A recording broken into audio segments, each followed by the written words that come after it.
मंडळी, आज आपण अशा अभिनेत्रीला भेटतोय ज्यांनी छोटा पडदा, मोठा पडदा, रंगमंच, वेब सिरीज सगळ्या माध्यमातून विविधांगी भूमिका साकारल्यात. पण विशेषतः त्यांच्या आईच्या भूमिका जास्त प्रसिद्ध आहेत. चित्रकला या क्षेत्रात त्यांनी पदवी प्राप्त केलेली आहे. त्याचबरोबर आणखी एक त्या म्हणजे पत्रिका वाचन करतात. अशा बहुगुणी व्यक्तिमत्वाशी आज आपण गप्पा मारणार आहोत. चला तर स्वागत करूया अभिनेत्री आभा वेलणकर यांचं. नमस्कार आभाताई. नमस्कार. चित्रकला या विषयामध्ये तुम्ही पदवी प्राप्त केली. मला वाचून खूप छान वाटलं. खरं चित्रकलेत पदवी प्राप्त केल्यानंतर सुद्धा अभिनयाकडे कशा वळाल्या? खरं तर अगदीच गिरगावात असताना गणेशोत्सवातून आणि याच्यातून जे कार्यक्रम चालतात तेव्हाच खरं तर रंगभूमीशी ओळख झाली होती.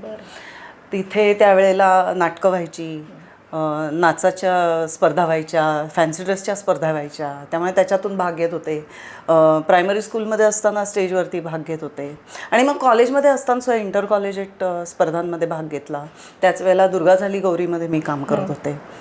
म्हणजे अभिनयाचं हे एकीकडे चालूच होतं. असं नव्हतं की हे नव्याने सुरू झालं म्हणून. फक्त असं झालं की माझं ज्यावेळेला ग्रॅज्युएशन होता माझं लग्न झालं नंतर, आणि माझे वडील गेले, त्यामुळे वर्षभराच्या आत लग्न करायचं अशा ह्याच्यात ते घाईने, म्हणजे ग्रॅज्युएट झाले आणि लगेचच लग्न झालं माझं. आणि मग चित्रकला पूर्णपणे थांबली, कारण जॉईंट फॅमिली, ऑर्थोडॉक्स फॅमिली होती. त्यांना या गोष्टी करता काहीतरी एक एकांत लागतो वगैरे, ह्या गोष्टी कुठे काही पचायच्या नाहीत. आणि I was happy in that family. त्यामुळे मी म्हटलं ठीक आहे, चला मोठी झाली मुलं की त्याच्यानंतर आपल्याला काहीतरी करता येईल, पुढे जाऊन करता येईल म्हणून. पण तसं काही झालं नाही. आणि अभिनय त्यावेळेला थांबला म्हणजे लग्नाच्याच वेळी माझ्या सासऱ्यांनी सांगितलं होतं की जर या क्षेत्रामध्ये काम करणं असेल तर मी लग्नाला परवानगी नाही देणार. हां. पण त्याच्यानंतर मग असं झालं की मी म्हटलं ठीक आहे. मी त्यांना सांगत होते की मी करत राहते, लग्न झालं की मी बंद करीन. तर ते म्हणाले नाही तसं होत नसतं, तेव्हा तू आधी काम थांबव आणि मग मी लग्नाला परवानगी देईन म्हणून. बरं. खरं तर त्यावेळेला चांगल्या ऑफर येत होत्या, पण मी लग्न करायचं चूज केलं कारण आईकडे थोडंसं फायनान्शियल प्रॉब्लेम्स होते. वडील गेले होते, वडिलांचा बिझनेसमध्ये लॉस झाला होता. माझी आई टीचर होती आणि धाकटी बहीण 10 वर्षांनी लहान होती. अच्छा. त्यामुळे आईची एक जबाबदारी बाजूला होऊन जाईल. आणि वेलणकर फॅमिली उत्तम होती, म्हणजे गिरगावात नावाजलेली फॅमिली होती. त्यामुळे मी हो म्हटलं आणि लग्न केलं त्यावेळेला. त्याच्यानंतर असं झालं की आमचा टाईपरायटर्सचा बिझनेस होता. Sale purchase, repairs, servicing contracts, ते खूप चालू होतं. पण अचानक ज्या वेळेला कम्प्युटर्स आले त्यावेळेला टाईपरायटर्स हे सगळे मागे पडले. म्हणजे जिथे 25 टाईपरायटरचा पूल होता तिथे अगदी 5 कम्प्युटर्स आले. टाईपरायटर नाहीच नंतर. मग काय करायचं? तर माझ्या मिस्टरांनी बरेच व्यवसायांमध्ये प्रयत्न केला, म्हणजे त्यांनी, पण त्याला काही सक्सेस मिळत नव्हता. आणि आमचा मित्र आहे लाला देशमुख, तो यांना म्हणाला की अरे तुला या क्षेत्राची तशी माहिती आहे, तू माझ्याबरोबर का नाही येत? म्हणून त्यावेळेला आभाळ माया सिरियल चालू होती, त्याच्यामध्ये ते असिस्टंट डिरेक्टर म्हणून कामाला लागले माझे मिस्टर. मग मात्र माझं असं झालं की ते काम करतायत या क्षेत्रात आणि मी नाही करत आहे, हे मला काही पचेना थोडंसं. आणि मी म्हटलं नाही, मला पण काम करायचं आहे. इन द मीन टाईम माझे सासरे गेले आणि मी सासूबाईंकडे गेले. त्यांना विचारलं, म्हटलं मला काम करायचं आहे. तेव्हा माझा मोठा मुलगा 10वीत होता. मला त्या म्हणाल्या की पण तो 10वीत आहे, मग तू हे कसं करणार? म्हटलं मला लगेच कोणीही कामं देत नाही आहे, मला खूप स्ट्रगल करायला लागेल.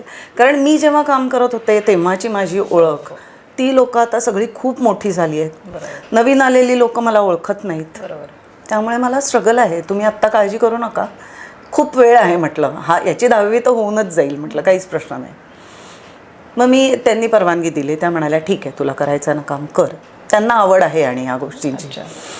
तर मग मी चेतन दातारकडे वर्कशॉप केला पहिल्यांदा आविष्कारमधून. तिथे त्यांनी मला त्या मंटोच्या स्टोरीजमध्ये काम करायचं संधी दिली. पण माझं असं व्हायला लागलं की प्रायोगिक नाटकांचे ना प्रयोग खूप कमी होतात आणि माझा कॉन्फिडन्स गेलेला होता, कारण मध्ये 17 वर्षाची गॅप गेली होती मी काम सोडून. त्यामुळे मला असं होतं की नाही, मला ना नंबर ऑफ शोज मिळाले ना तर माझा कॉन्फिडन्स बिल्टअप होईल. आणि हे मी बोलता बोलता आमच्या मित्राजवळ बोलले, क्षितिज झारपकर बरोबर. आणि त्यांनी मला बोलवून घेतलं पार्ल्याला, की म्हणाला एका नाटकामध्ये एक छोटं कॅरेक्टर आहे, पण तुला जे हवं आहे ना ते मिळेल, की नंबर ऑफ शोज मिळतील, तर तू ये. आणि असं मला पहिलं कमर्शियल नाटक मिळालं 2005मध्ये. वा वा. त्याच्या आधी स्ट्रगल म्हणजे एकांकिका स्पर्धा केल्या, राज्यनाट्य स्पर्धा केल्या, असं स्ट्रगल चालूच होतं म्हणजे त्या ह्याच्यात. पण हे पहिलं संधी ती मिळाली मग नंतर कमर्शियलमध्ये येण्याची.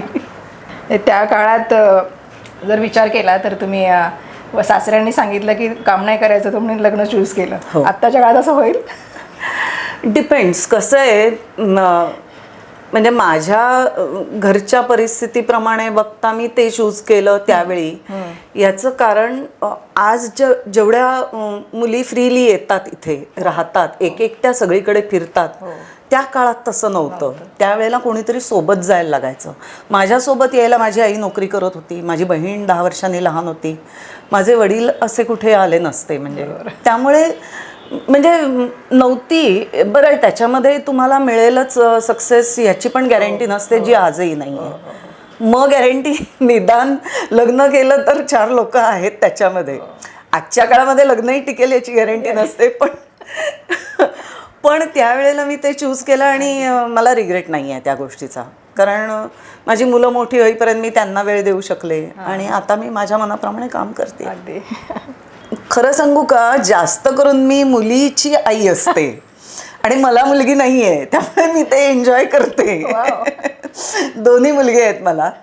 पण मी म्हणजे मी एन्जॉय करते आई असणं, आईची भूमिका. आणि जरी मुलीची आई असले तरी ती प्रत्येक भूमिकेमध्ये काही ना काहीतरी वेगळेपण असतं.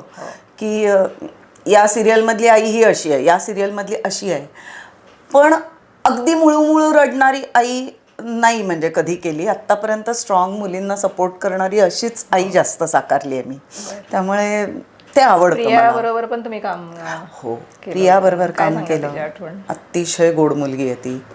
म्हणजे खूप वाईट झालं त्याच्यावर. खूप वाईट झालं. हो, म्हणजे मी मध्ये भेटले होते तिला, पण म्हणजे नंतर भेट राहून गेली. खरं सांगायचं तर कळलं होतं तिच्या आजारपणाबद्दल, पण मला धीर नाही झाला एकतर तिला किंवा शंतनूला फोन करण्याचा. तिच्याबरोबर मी काम केलं संभाजी सिरियलमध्ये, स्वराज्य रक्षक संभाजीमध्ये. ती गोदावरीचं काम करत होती, मी तिच्या आईचं करत होते. आणि खूप मजा यायची. तिथे मेकअप रूमच्या बाहेर कठडे होते, असे बसायला कट्टे केलेले होते. आम्ही त्याच्यावर बसायचो, गप्पा मारायचो तयारी करून सुद्धा तिथे. मग ती कॉफी करून आणायची, मग आम्ही तिथे कॉफी प्यायचो. आणि सतत म्हणजे खूप ना एनर्जी होती तिच्यात आणि अशी लाईव्हली होती मुलगी ती. त्यामुळे हे फारच म्हणजे लागलं आम्हाला. आणि मुख्य म्हणजे मेहनती होती प्रत्येक रोल करता. म्हणजे मी स्वतः बघितलं आहे, आम्ही ज्यावेळेला आधी एका चॅनल करता ही सिरियल येणार होती त्यावेळेला आम्ही भोरमध्ये जाऊन शूटिंग केलं होतं. आणि त्यावेळेला तुळशी वृंदावनाच्या भोवती फिरत ती बुधभूषणमधले श्लोक म्हणते असा एक सीन होता.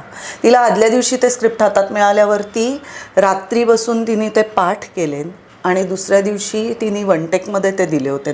म्हणजे ही मेहनत खरंच कौतुक करण्याजोगी आहे. नुसतं मेहनत करते असं सांगण्याला अर्थ नाही. प्रत्येकजण त्या कॅरेक्टरवर मेहनत करतच असतं, पण जोडीने ही पण मेहनत तिने केलेली आहे की नाही हे मला व्यवस्थित आलंच पाहिजे. स्वराज्य रक्षक संभाजीमध्ये तुम्ही ऐतिहासिक भूमिका साकारली. कसा होता तो अनुभव? खूप छान होता, वेगळंच होतं.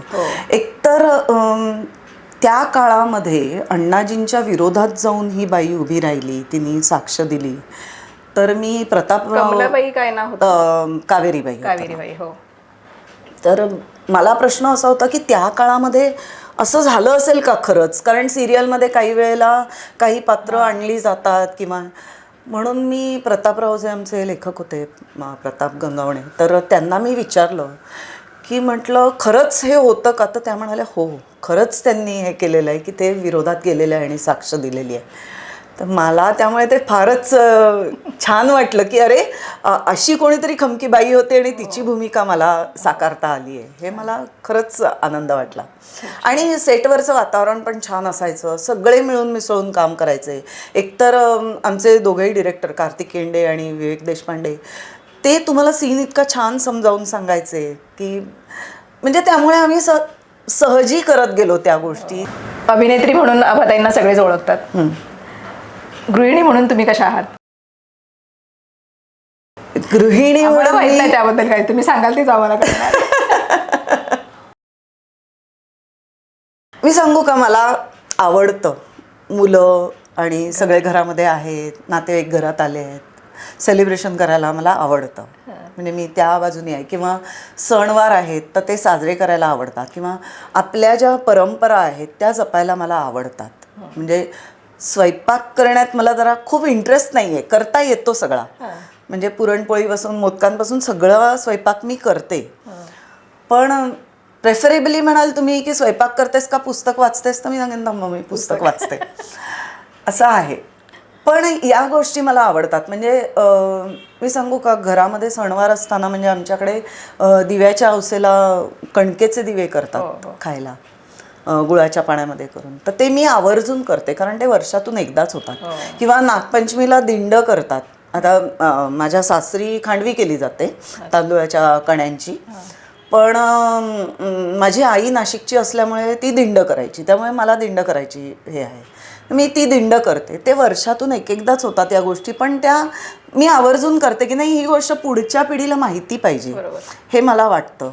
किंवा घरामध्ये सगळेजण असताना संध्याकाळी आपण दिवा लावतो, तर मला नेहमी असं वाटतं की आपल्याकडे ना आरती हा एकच प्रकार असा आहे की सामूहिकरित्या केला जातो, ज्याचा गाजावाजा, मग गणपतीत आरत्या ठराविक लोक देवळात जाऊन करतात, पण रेग्युलर सगळे करत नाहीत.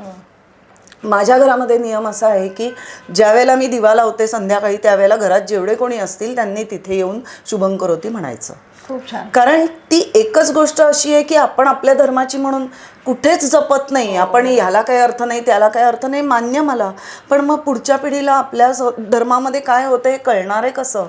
हे संस्कार त्यांच्यापर्यंत पोचणार आहेत कसे? आज प्रत्येक धर्मामध्ये जेवायच्या आधी प्रार्थना केली जाते. आमच्या घरात आजही वदनी कवळ म्हणतो आम्ही. खूप छान. माझ्या सुनेकडे नव्हती पद्धत, ती इथे आल्यानंतर ती पण आज आमच्याबरोबर जेवायला बसताना म्हणते, ती वदनी कवळ म्हटल्याशिवाय जेवायचं नाही. कारण हेच संस्कार आपण पुढे जर केले नाहीत ना, त्यांना नाही कळणार पुढे ते काय करतायत. मी त्यांना इन्सिस्ट करायला नाही जाणार, पण की तुम्ही हे केलंच पाहिजे. आता माझी सून आणि मोठा मुलगा वेगळे राहतात. ते त्यांच्या घरी म्हणतात की नाही, मी फोन करून चौकशी नाही करणार, काय रे वदनी कवळ म्हटलंस का, नाही. पण त्यांना निदान माहिती पाहिजे ही गोष्ट, त्यांच्या मुलाला उद्याला सांगता आलं पाहिजे ही गोष्ट की हो आपल्याकडे पण अशी एक प्रार्थना असते. या गोष्टी जपायला मला खूप आवडतात. खूप महत्त्वाच्या गोष्टी आहेत. आणि की संस्कार जपणं किंवा संस्कृती जपणं हे किती महत्त्वाचं आहे पुढच्या पिढीसाठी. मी सांगू का, सध्या आमचा कशातच विश्वास नाही आमचा, आणि आम्हाला काही याच्यात इंटरेस्ट नाही म्हणण्यामध्येच खूप लोकांना मोठेपणा वाटतो. आणि कशातच बांधिलकी नको असते, कारण त्यांना असं होतं. मला सांगा, आपल्याकडे उपास होते पूर्वी, हल्ली इतक्या प्रमाणात केले जात नाही. तुम्ही डाएट म्हणून फॉलो करता ना पण त्या गोष्टी, मग मी सध्या हे खात नाही आहे, ते खात नाही आहे, एक प्रकारे ते काय आहे, उपास करताना जसं तुमच्या शरीराला आराम पाहिजे तसंच हे तुमच्या मनाला सुद्धा बंधन घातलं गेलं पाहिजे. तुम्हाला अमुक एक गोष्ट नाही करायची ही जर सांगितलेली असेल तर ते बंधन पाळता यायला पाहिजे. हे मनाची शिकवण आहे माझ्या मते. आणि ती मनाची शिकवण राहण्याकरता या आधीच्या गोष्टी काय काय होत्या हे समजून घ्यायला काय हरकत आहे असं मला वाटतं.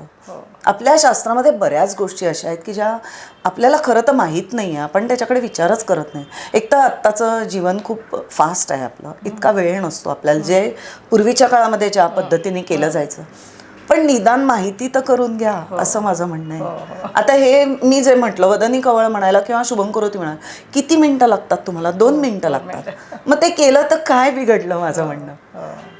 आणि त्याच्या मागे सुद्धा जी ही आहे की नुसतं अन्न ग्रहण करणं हे नाही आहे ना त्याच्यामध्ये, वदनी कवळ ज्या तुम्ही म्हणता त्यावेळेला.